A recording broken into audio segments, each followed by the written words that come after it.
Welcome to WhiskyCast, cask strength conversation featuring news and interviews from the world of whiskey. I'm Mark Gillespie. This is episode number 789 for October 20th, 2019. Coming up in a few minutes. We're already giving better prices to the US than we are to other markets just because it's important to us to stay in the market. So it's a double whammy in a way, and we'll just have to see. I mean, look, long term, it will have an effect. We have other markets that are doing well, so we hope that there will be some of that taken up by other markets. But I think in the long term, the USA is a hugely important market for the Scotch whisky industry. The United States imposed a 25% tariff on imports of single malt whiskies from Scotland and Northern Ireland Friday as part of a larger package of tariffs aimed at the European Union. Kilchoman Distillery Managing Director Anthony Wills is one of the many smaller distillers affected by the tariffs. He and his U.S. importer arranged for an expensive air freight shipment of around 3,000 bottles to beat the tariff deadline. We'll have more with Anthony Wills later on WhiskyCast in depth, along with complete coverage of the whiskey tariff. I'll also have the What I'm Tasting This Week department, your voice, behind the label, and a whole lot more. All on this edition of WhiskyCast. When you land on something special, you just know. Redbreast, the quintessential single pot still Irish whiskey, and a proud sponsor of WhiskyCast. From far beyond the wall comes a whiskey for those who face the oncoming storm and never stop walking. Winter is here. White Walker by Johnny Walker. White Walker by Johnny Walker. Blended Scotch whiskey, 41.7% alcohol by volume. Imported by Diageo North America, Norwalk, Connecticut. Please drink responsibly. Let's get started with the news. It's brought to you by Heaven Hill Distillery. Once again, the Trump administration's 25% tariff on single malt whiskies from Scotland and Northern Ireland went into effect on Friday. Unlike many other salvos in the administration's trade conflicts, this one was sanctioned by the World Trade Organization, which gave the U.S. the green light to impose so-called countermeasures against the European Union for illegal subsidies to aircraft maker Airbus. The list of goods hit with tariffs includes commercial aircraft, along with liqueurs, wine, and a wide variety of European food products, along with other goods. The fight over aviation subsidies has been going on for 15 years now, and the EU has its own case at the World Trade Organization, accusing the U.S. of illegally subsidizing Boeing. That case is likely to be ruled on this coming spring, and could lead to more tariffs on U.S. products exported to Europe. We have an explainer on the tariff issue at whiskycast.com. 15 drinks industry trade associations from across Europe and the U.S. sent a joint letter Friday to U.S. Trade Representative Robert Lighthizer and the European Commission, calling on both sides to resolve the aviation dispute, along with their other disputes that led to the EU's 25% tariff on imports of bourbons and other American whiskeys last year. Distilled Spirits Council CEO Chris Swanger says that had a major impact on U.S. export sales. Since the tariffs were imposed on American whiskey in June 2018, we've seen an impact of a 21% decline in exports from the U.S. to the EU. There are fears that the U.S. tariff could have a similar impact on Scotch whiskey exports, with the Scotch Whisky Association projecting a 20% decline in single malt exports to the U.S. over the next 12 months. Keep in mind that single malts account for about 30% of overall Scotch whiskey exports. The U.S. is the largest single export market for Scotch by value, with about $1.3 billion in exports during 2018. Once again, we'll hear from Kilchoman Distillery Managing Director Anthony Wills later in the show.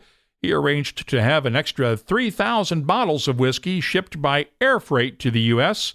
in advance of the tariff deadline, just to meet projected holiday demand.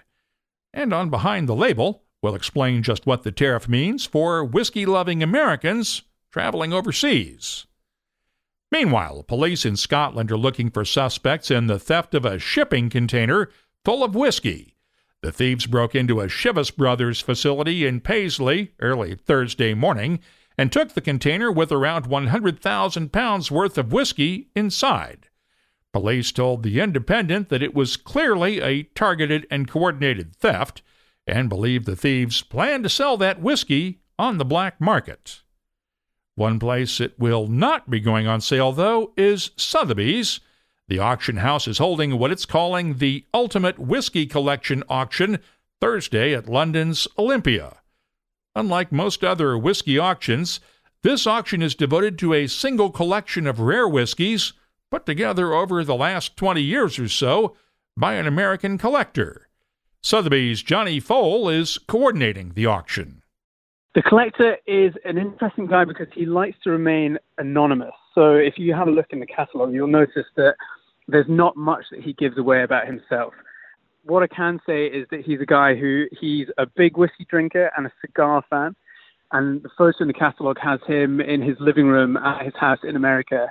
And you can see a plume of smoke coming from the cigar, and it obscures his face as he sits in his comfortable chair above a bearskin rug. And I think that really sums up the collector for you. Looking at the list on the website, there's some classics in here. Yeah, I mean, for me, it's such a carefully curated collection. I mean, so Macallan's obviously the lion's share of it. There's a lot of Dalmore, a lot of Bowmore, and pretty much all of the most interesting bottles from every distillery that's released anything 50 years old plus or anything with a really spectacular release. They're all in there. So it's amazing to see such a cautious curation of the most iconic bottles in recent years, as well as some old classics.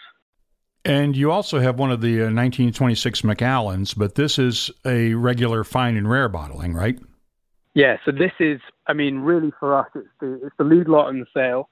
It's the holy grail of whiskey. Obviously, the other bottlings, the Peter Blake, which obviously sold late last year, along with the Adami and the Michael Dillon versions that were sold by other auction houses, have created such a buzz that it's amazing to have this, the fine and rare version, which hasn't been seen since 2007 at auction. And the most amazing thing about it, I think, is that considering the number of fine and rare bottles in this sale, it means that this isn't just another bottling from Cask 263 and from this 1926 vintage, but it is the bottle that you need to create both your Macallan 60-year-old horizontal and for your Macallan fine and rare vertical. So it's a really important bottling for us. There are 178 different Macallan Fine and Rare Series bottlings in that auction, along with the 50-year-old Springbank 1919, Gordon and MacPhail's 70-year-old single malts from Mortlock and Glenlivet, and bottle number 1 of Bowmore's 1957 54-year-old Crashing Waves whiskey. There were only 12 bottles of that one ever released. We have a link to the online auction catalog and online bidding at whiskycast.com. Turning now to new whiskeys unveiled this week, Gordon and MacPhail is honoring the late George Urquhart, who would have turned 100 years old this year. The family-owned company is releasing a 62-year-old Glen Grant from 1956, the year Mr. George became the senior partner. The cask was selected by his grandson Stuart, who's now operations director at Gordon and MacPhail. Only 235 bottles of the Mr. George Centenary Edition 1956 Glen Grant will be available worldwide. The recommended retail price is £5,000 a bottle. That's about $6,450 U.S. at current exchange rates. Dewar's is bringing its Exceptional Casks series of single malts to the U.S. for the first time, with 5 one-time-only releases from Aberfeldy and Craigellachie. There's an 18-year-old double cask Aberfeldy, along with 19 and 24-year-old single casks, and master blender Stephanie McLeod was in New York City Thursday night to show them off for the first time. The purpose of the Exceptional Casks is to provide a different glimpse into the character of Aberfeldy. So obviously with our core range, it's all about consistency but with the exceptional casks, we're able to take a different road and explore all the facets of Aberfeldy. So it's exciting for us, and hopefully it'll be exciting for our whiskey drinkers as well. There are also a couple of Craigellachie in the mix too, right? Yes, there is. So Craigellachie is, again, we've got our core range of 13 and 17 and 23. And we just wanted to bring something a little bit different. So we've got a 19-year-old in there, and we've also got a 23-year-old. Again, we just hope that they'll be embraced and that people will realise that once they're gone, they're gone. So these are single cask expressions, and that's it. There's one cask, and that was bottled. So it's kind of getting a glimpse of a moment in time for that distillery, and that one cask. The 5 whiskeys have recommended retail prices ranging from $199.99 a bottle to $299.99 a bottle. They'll be available at whiskey specialist shops in California, Florida, New York, Texas, and the Chicago area. Diageo has released the final details on the 2019 Special Releases collection. 8 different single malts will be hitting various markets over the next few months, including the first ever release of a 15-year-old Talisker, a Dalwhinnie 30-year-old, a 26-year-old Mortlach, and the annual release of Lagavulin 12-year-old. Not all of the 8 will be available in all markets. Only 3 will be coming to the United States, the Mortlach 26, a 29-year-old Pittyvake, and the Singleton of Glenord 18-year-old. We'll have tasting notes for the entire range soon at WhiskyCast.com. Meanwhile, Lagavulin's #1 fan is getting a special edition of his favorite whiskey. Actor and comedian Nick Offerman's love for Lagavulin is well known. He was given the chance to work with distillery manager Colin Gordon to create the Lagavulin Offerman Edition 11-year-old. It'll be available in the U.S. for around $75 a bottle.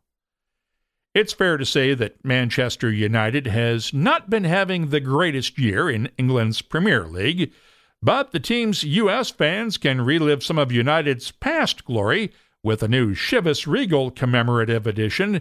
The Chivas Regal 13-year-old Manchester United Special Edition is finished in ex-American rye whiskey casks.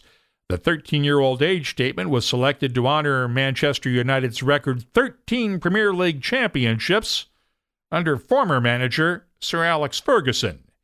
It's available exclusively in the U.S. with a recommended retail price of around $35 a bottle. Turning now to American whiskeys, Woodford Reserve has unveiled its 16th Masters Collection experimental release, and a lot of experimenting went into the 2019 edition. It's a chocolate malted rye bourbon, and Master Distiller Chris Morris explained just what that means. It is a bourbon whiskey, even though its name, and our name, as you know, Mark, always describes what is different. And the difference is this is a bourbon made with chocolate roasted or malted rye as its flavor ingredient, its flavor source. So as a bourbon, it's 70% corn. It's 15% chocolate roasted, toasted, malted rye. That's a long name for it. And it's 15% distiller's malt, because the roasting process on the rye malt destroys its enzymic action. So we have to have a whole lot of malted barley in this bourbon recipe to convert the rye and corn starches to fermentable sugars. And it was an exciting technical exercise and a terrific flavor exercise. So how hard was it to create the chocolate malted toasted rye? Not hard at all once we figured out what we were looking for. We had to get the balance right, of course. It could have been too chocolatey and not recognizable as a bourbon, not recognizable as a member of the Woodford Reserve family. So it was just getting the proper grain ratio before we started production. Once it was in the plant, it was not hard to produce. The Woodford Reserve Masters Collection Chocolate Malted Rye Bourbon will be available in the U.S. and select export markets. The recommended retail price, $129.99 a bottle. Buffalo Trace is out with another experiment in its Old Charter Oak series of bourbons that explore the flavors that different types of oak can give to a whiskey. The Old Charter Oak Canadian Oak Edition is a 10-year-old bourbon. It's the third in the series following Mongolian Oak and French Oak. It'll be available in limited amounts for around $70 a bottle. Angel's Envy is releasing the 2019 edition of its cask strength bourbon. Like the regular Angel's Envy, it's finished in port casks, but comes from special barrels picked throughout the year by Wes Henderson and his nosing team as they're evaluating barrels for the regular version. It's exciting this year, and as you know, Mark, every year we do this. We don't really set out with any preconceived notion of how it's going to turn out. We just, throughout the year, we pick barrels, and at the end of the year, it is what it is. And this year, we've picked some really cool barrels, and it came together in a really special way. Is it your best yet? Oh, man, you would ask that. I think it's very unique. It's asking me to pick my favorite child because they're all my children. But this year is really cool. It's very balanced. It's got it's more bourbon forward than port forward, which I like. It's a good proof, and it's got a little bit of everything for it. That's one of the reasons I like this year. I would have said up until this point, maybe 18 was one of my favorites. 19, we're right up there with it. And you mentioned having to pick between your children. You got 4 boys working at the distillery now. Are they all getting along okay? So far, so good. There's always but we've got as you know, with 6 kids, we have a big, loud family as it is anyhow. So that's the way we are at home. That's the way we are at work. And we just have a lot of fun. It's sometimes hard working with family, but we've all got a great sense of humor. We don't take ourselves too seriously, and we all want the same thing. So it works. We haven't had a chance to talk since that big day you had last month, joining the Kentucky Bourbon Hall of Fame alongside your dad. What did you think when you got the word? It was very emotional. It really was, and it was kind of unreal for me. We just come to work and do our thing every day. I don't really think about what we've done in the industry that's impactful, and being selected to the Bourbon Hall of Fame just really tells me that our hard work, we've done a lot of great things, and we work around a lot of great people, and to receive that honor from the industry is something I never expected I would see, but I'm very grateful for it. But it was very emotional, especially at the induction ceremony. I had Bill Samuels there, and Jimmy Russell was there, and some of the guys, Fred Noe, these people in the industry that I look up to, and my dad worked with, and to see them there supporting and smiling, and it was just very powerful and very emotional. Wes's father, of course, is the late Lincoln Henderson, who was part of the inaugural Kentucky Bourbon Hall of Fame class back in 2001. This year's Angel's Envy cask strength comes in at 61.1% ABV. It'll have a recommended retail price of around $200 a bottle, and I'll have my tasting notes for it later on. Heaven Hill will be expanding its Elijah Craig lineup with a new rye whiskey. The Elijah Craig Straight Rye has a mash bill of 51% rye, 35% corn, and 14% malted barley. There is no age statement, but the whiskey will have a recommended retail price of $29.99 a bottle when it goes on sale in North and South Carolina, Georgia, and Oregon in January. And Jack Daniel's is releasing a 2019 edition of its single-barrel Heritage Barrel Tennessee whiskey. It's made using specially toasted barrels and an extra year of aging, with fewer than 200 barrels used for the final product. It'll go on sale for about $65 a bottle in the U.S. In other news, the Irish Whiskey Awards were handed out the other night in Dingle. The Irishman's 17-year-old single cask from the Walsh Whiskey Company was named the best Irish whiskey of the year, while Bowes in Dublin was named the best Irish whiskey bar of the year. Middleton Barry Crockett Legacy won the award for best Irish single pot still whiskey. Dunville's PX Cask 12-year-old and Teeling's Brabazon Volume 1 won the awards for single malts. Jameson Black Barrel and Jameson 18-year-old Bow Street took top honors in blended Irish whiskies. Redbreast 12 Cask Strength won the award for Best Cask Strength Whiskey, and Kilbeggan's Small Batch Rye was honored as the Best New Irish Whiskey. The awards were judged by members of the Celtic Whisky Club, the Irish Whisky Society chapters in Dublin and Dingle, the Kilkenny Whisky Guild, the Cork Whisky Society, the Waterford Whisky Society, and the Belfast Whisky Club. If you've ever wanted to spend the night at a distillery, Jim Beam is offering up the chance. For the first time, it's putting the historic cottage at the Jim Beam American Stillhouse in Claremont, Kentucky, on Airbnb. The package includes a distillery tour, dinner, and, of course, a fully stocked bar in the cottage. The price tag, $23 a night, the price of a bottle of Jim Beam bourbon. Reservations are available right now through the end of 2019. Just search on Airbnb for Fred Knows profile. And finally, I'd like to take a minute to honor our friends at ScotchWhisky.com. After 4 years, Specialty Drinks founders Sukhinder and Raj Singh decided to shut down the whiskey news and information site this week after deciding that they couldn't see a successful business model to sustain it going forward. Give them credit for supporting another independent voice in whiskey journalism for as long as they did. We'd also like to raise our glasses to editor Becky Paskin and contributing editors Dave Broom and Richard Woodard for their hard work over the last 4 years. I know we haven't heard the last from any of them. You can keep up on the latest whiskey news all week long at WhiskyCast.com. The news is brought to you by Heaven Hill Distillery. Keeping American whiskey history and tradition alive isn't just a marketing slogan, it's part of Heaven Hill's fabric. When other distillers were getting out of the rye whiskey business, Heaven Hill saved the legendary Rittenhouse rye from becoming a footnote in the history books. Today, it's the rye whiskey of choice, in a cocktail or neat, with a distinct spicy flavor all its own. Find out more at heavenhilldistillery.com. Think wisely, drink wisely. Don't forget the Whiskey Club of the Month is becoming part of WhiskyCast. Each month we'll pick a whiskey club to honor as our Club of the Month, and we'll send them 24 WhiskyCast Glencairn glasses to use at their club tastings.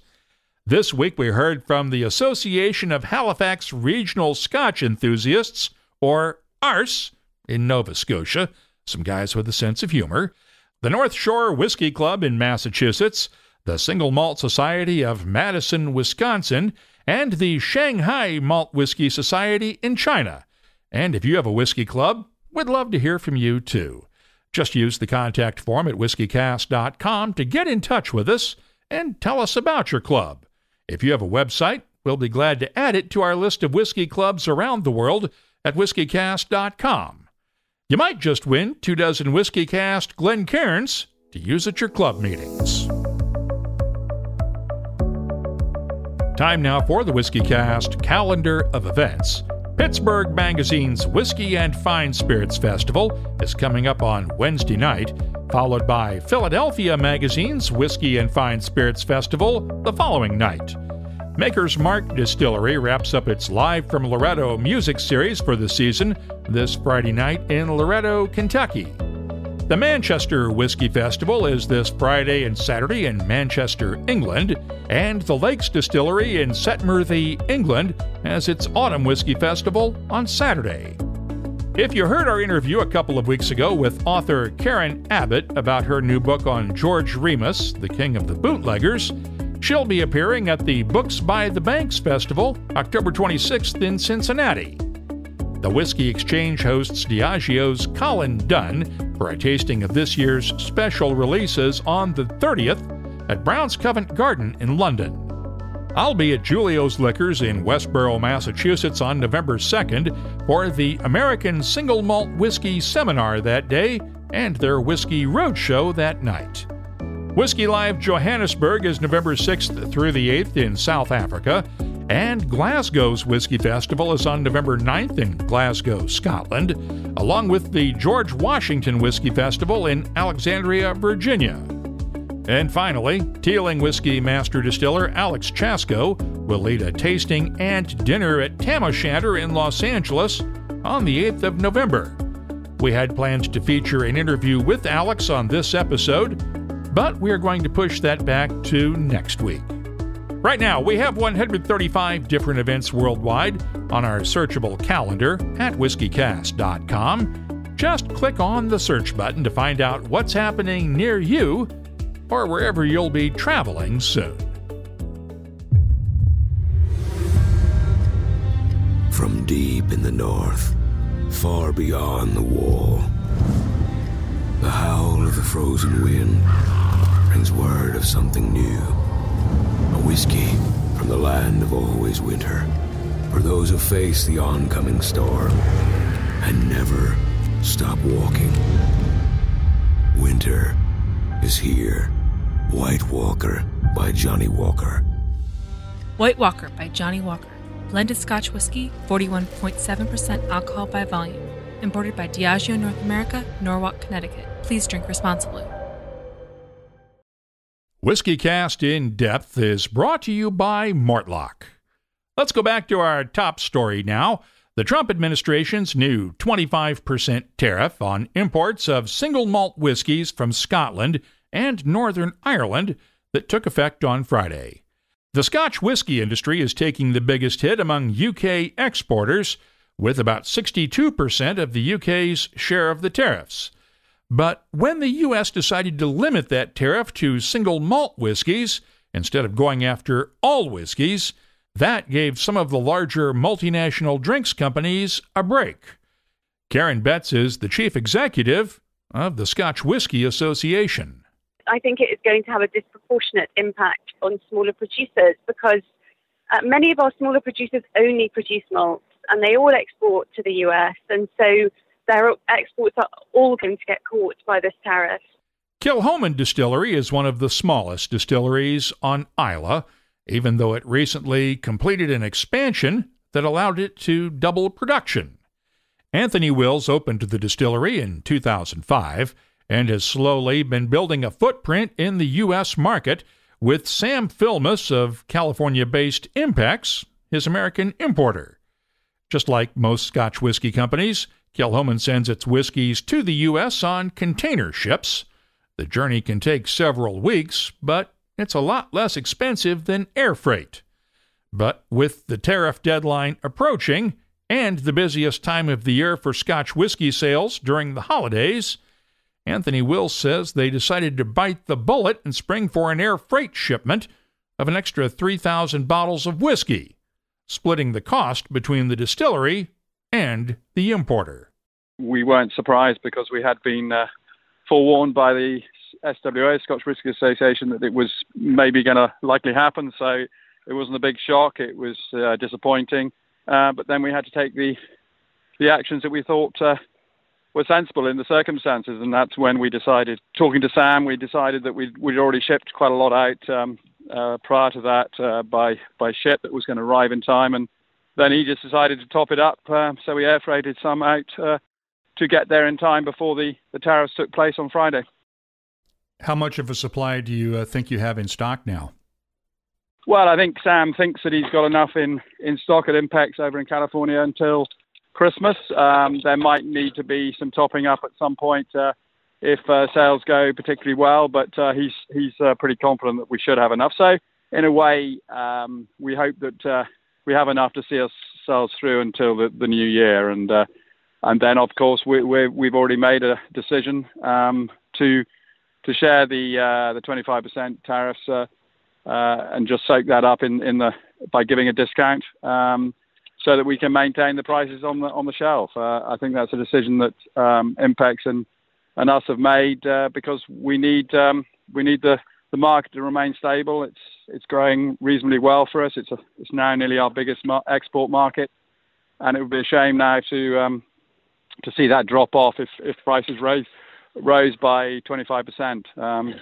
So that's what we've done, and we'll just have to see how long these tariffs remain in place. It's difficult to tell. We know there's a Boeing dispute that's being settled in March, April, so maybe then it'll be a similar result as the Airbus one, and we'll have them removed. But who knows? Is this something you can sustain long term if you have to? I mean, other markets hopefully will step up and take some of the sales that we might lose through the US. But I think in the long term, we're going to be hit by a margin, discounting the price. And already in the US, like everybody else, with the 3-tier system, we're already giving better prices to the US than we are to other markets, just because it's important to us to stay in the market. So it's a double whammy in a way, and we'll just have to see. I mean, look, long term, it will have an effect. We have other markets that are doing well, so we hope that there will be some of that taken up by other markets. But I think in the long term, the USA is a hugely important market for the Scotch whisky industry. It's a massive export market, and we need to get things sorted out in terms of the bourbon tariffs into EU and ours going the other way. But I think it's surprising that just the single malt whiskey industry has been hit by these tariffs, because it's the smaller companies who only sell single malt that hit the hardest. And I think the larger companies have a big portfolio of blends and deluxe blends that they can switch their customers onto to a certain extent. I mean, everyone's hit, but I think it's the smaller companies that are going to be hit the hardest. Do you know of anybody else that had to air freight shipments over to beat the deadline? I haven't spoken to other people about it. I'm sure they made arrangements themselves. I'm sure some of the bigger companies would have shipped stuff out well in advance to have stock in the market. We weren't in a position to do that just because we don't have that cash resource. So I'm not sure, but I'm sure everybody was in the same boat, and it wasn't a big shock. We had been given plenty of notice that it was going to happen by the SWA, so everyone would have taken their decisions based on what they'd heard. This has to be a bit of a pain in the neck for you coming right along with Brexit. Yeah, I mean, I think we've had our fill of it over here. I mean, Brexit is something that we've had to live with certainly since we thought we were coming out in March and then didn't, and we made contingencies for that then, and then nothing happened, and now we made contingencies for the 31st of October, and we're not sure what's happening now. So it's all the uncertainty surrounding Brexit that's certainly been an issue for us, and having to give our distributors longer credit terms to get stock out there prior to the Brexit decision being made, and then it's not being made, and on we go again. So, it's very, very unsettling for any company that's caught up in all this. And then along come the tariffs as well. So we've had to soak up quite a lot of disruption recently, which is not helpful. Anything good happening at Kilchoman? Well, I mean, we've doubled production. We've spent £6.5 million. We're confident with the market and the brand awareness that's been building for a few years. We took the decision a couple of years ago that we needed to have more stock available. So we decided to double production. That's all in place now. We've increased production. It started in June. And, we are confident with the direction we're going. And we just have overcome these stumbling blocks that have been put in our way. It's not helpful. It will have an effect, and we have to deal with it in our own way. According to the Financial Times, Scotch whisky shipments by sea increased last month by about 20% from last September as producers anticipated the tariff decision. The Trump administration signaled back in July that it would include whiskies on the list of goods to be subject to tariffs if the U.S. prevailed at the World Trade Organization in the Airbus complaint. That original list, published in the Federal Register, proposed a 25% tariff on all European whiskies, but it was eventually scaled back to just target single malts from Scotland and Northern Ireland. We'll take a look at the impact on U.S. travelers later in our Behind the Label segment.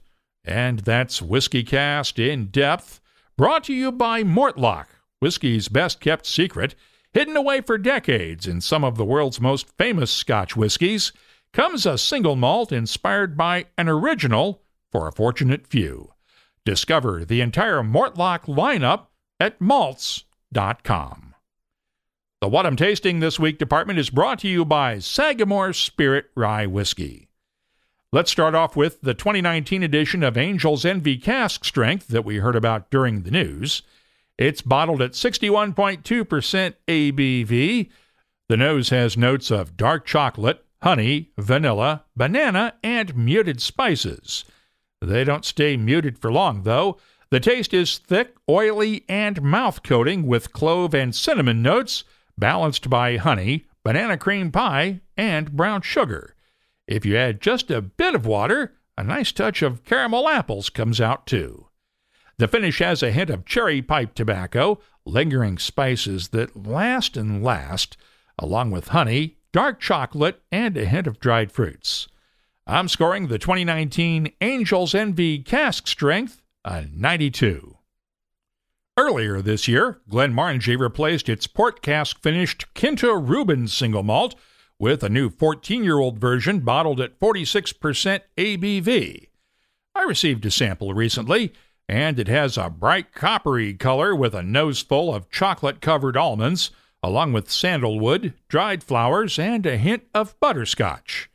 The taste is fruity and vibrant with citrus, red apples, a hint of peach nectar, and spicy touches of white pepper and allspice in the background.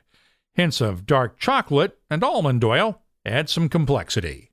The finish is long, fruity, and luscious. I'm scoring the new 14-year-old Glenmorangie Quinta Reuben a 93. I'll have more tasting notes in just a minute, but first, this week's tasting notes are brought to you by Sagamore Spirit Rye Whiskey. Rye whiskey was distilled by America's original risk-takers and history makers. Those first barrels of whiskey were bold, flavorful, and full of passion. Sagamore Spirit proudly picked up the torch with their spring-fed Maryland-style rye whiskey, celebrating the grit and glory of those patriotic ancestors who sipped their way into American history. Visit SagamoreSpirit.com to explore their award-winning spirit. I got the chance this week to taste Teeling Whiskey Company's new chestnut finish single cask bottling that will go on sale exclusively in the U.S. in January. It's a single malt originally from Cooley that was first matured for 11 years in ex-bourbon casks, then finished in ex-brandy chestnut casks from France for 24 months, and bottled at 51.9% ABV. The nose is nutty and woody, but not overwhelmingly so, with fruity touches of peaches and plums, along with clover, honey, and black tea. The taste, peppery and intense, with clove, white pepper, and cardamom spices, balanced nicely by tree fruits, honey, and a soft nuttiness. Adding some water opens up caramel candy sweetness and improves the balance. The finish is woody with lingering spices, a slight nuttiness, and hints of fruits and honey in the background. I'm scoring the Teeling Whiskey Company's chestnut finish single cask a 91. And the other night, I also got to taste all three of the Aberfeldy exceptional casks that are coming to the U.S. market.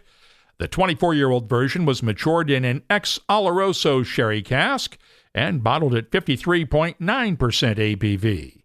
The nose is smooth, relaxing, and subtle, with a slight savory character and notes of dried fruits, toffee, figs, honey, and a hint of oak tannins.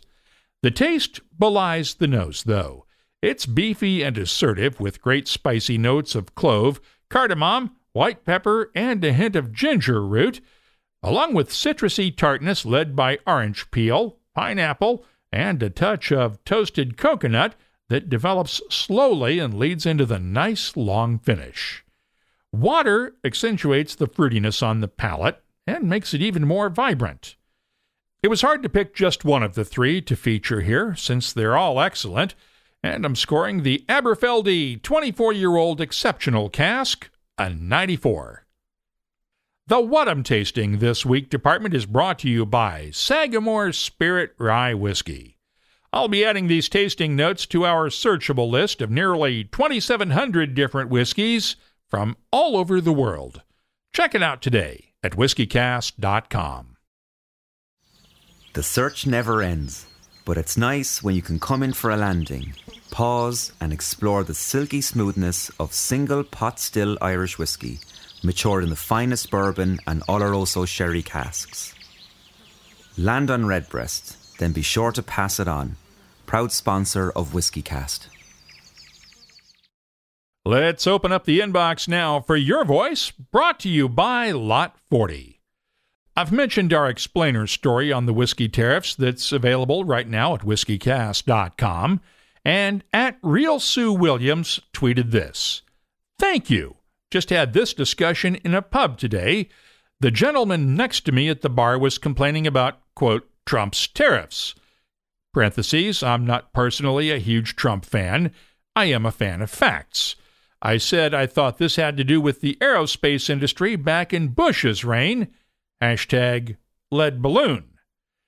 Sue is correct. The Bush administration filed its original complaint over the European subsidies to Airbus way back in 2004, and the dispute has been going on ever since. Scotchology1 tweeted this comment on our explainer. As someone whose day job is in trade compliance, I feel professionally qualified to say you did a great job explaining the tariff situation here. It is certainly a complicated situation with a lot of variables, so thanks for breaking it down into understandable chunks. Thanks for the kind words. We have a really effective red tape translator. Just to echo the comments from earlier, at Gobsmacked on Twitter tweeted her concerns. I haven't purchased a bottle today yet, so I don't know how it'll shake out dollar-wise, but I'm worried about how this will impact smaller independent producers. One of my friends is a whiskey maker, and this could be really damaging. At Mo Grizz had a more light-hearted take. My personal opinion is that all those that drink whiskey should be given one extra exemption for tax purposes. That's a great idea. I think that should be an issue in the 2020 presidential campaign. But at Spectre's Hockey isn't feeling any sympathy, though. Now you get to experience what it's like to pay Canadian prices for your favorite single malt.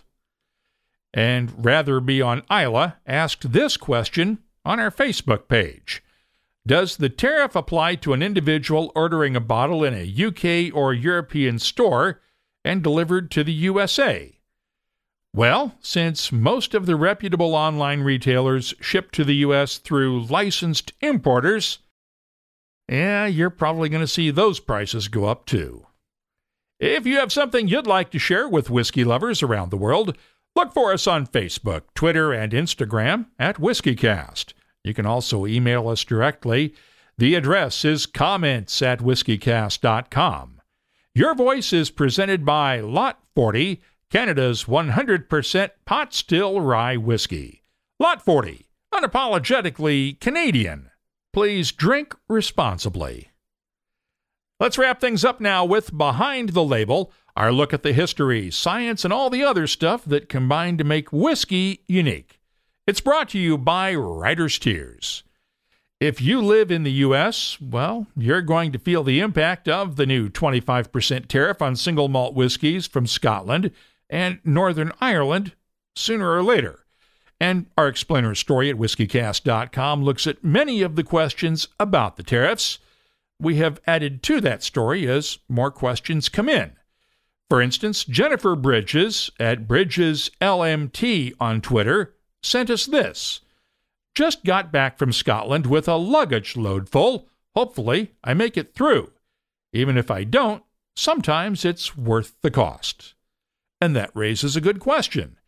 Will the tariff have an impact on tourists returning to the U.S. from Scotland or Ireland with single malt whiskeys in their checked bags?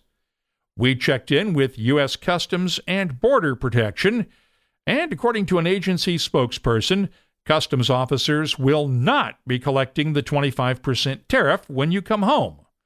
Tariffs are generally imposed on goods being imported into a country for resale, And since individuals can only import whiskeys for personal use when entering the U.S., the tariff will not apply in this case.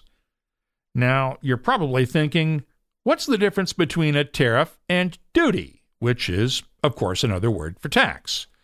Well, depending on where you're traveling, and as long as you're out of the U.S. for at least 48 hours, you're allowed to bring back a certain amount of merchandise purchased abroad without having to pay taxes on it, except when it comes to whiskey and other alcoholic beverages. They do count against that personal exemption price-wise, but in this case you can only bring back 1 liter of alcohol for personal use duty-free. More than that, though, and you could face a 3% duty, along with the federal excise tax for alcoholic beverages, on everything over that 1 liter limit.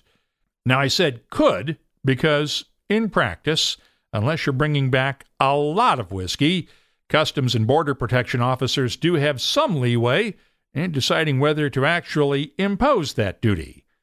For 1 or 2 bottles, the duty is usually so low that it actually costs the government more money to collect the tax than you're paying, so they're likely to just wave you on through. I've mentioned this before, but the only time I've ever had to pay duty on whiskeys I brought back from overseas was back in 2010, after spending a couple of weeks on Islay for Fay Gilles and in Speyside. I had 18 bottles in my luggage, plus a bunch of sample-sized bottles. The bill came to about $24. So here's some advice. With a potential tax bill that low, declare everything. It is not worth trying to sneak something through. That's because if you're caught, the fines could be a lot more than that small tax payment, not to mention having all of the whiskey seized before you can drink it. Just a reminder, everything I've said in this segment applies strictly to entering the United States. Every country has its own rules and policies, and it is always smart to check on them before you head out of the country.